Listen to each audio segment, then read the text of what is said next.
Madaling araw pa lamang ng November 16, 2025, handa na ang Northern Police District para sa 3 araw na pagtitipon ng Iglesia ni Cristo Peaceful Rally. Nakadeploy na ang mga pulis sa iba't ibang lugar sa Maynila tulad ng Legarda Figueras, Ayala Bridge, San Sebastian Recto, US Embassy, Liwasang Bonifacio, Quirino Grandstand at iba pang strategic areas. May mga nakapwestong kapulisan din sa EDSA Shrine at People Power Monument upang masiguro ang kaayusan sa lugar. Naging mahinahon at maayos ang unang araw ng pagtitipon ng Iglesia ni Cristo. Nakaantabay ang NCRPO, Northern Police District at iba pang unit mula sa Police Regional Office at Allied Forces upang mapanatili ang kaayusan.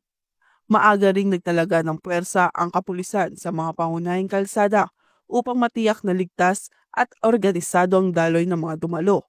Patuloy ang crowd monitoring, maximum tolerance at koordinasyon ng iba't ibang unit upang maiwasan ang anumang aberya.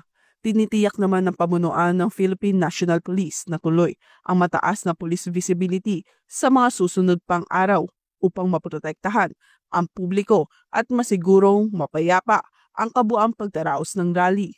At ngayong araw naman ang ikalawang pagtitipon, inaasahan din na mananatiling maayos at organisado ang pagdaraos ng pagtitipon sa araw na ito. Mula rito sa EDSA Shrine, ako po inyong PNN correspondent, Patrolwoman Blazelan Esperanza, alagad ng batas, tagataguyod ng Balitang Pulis.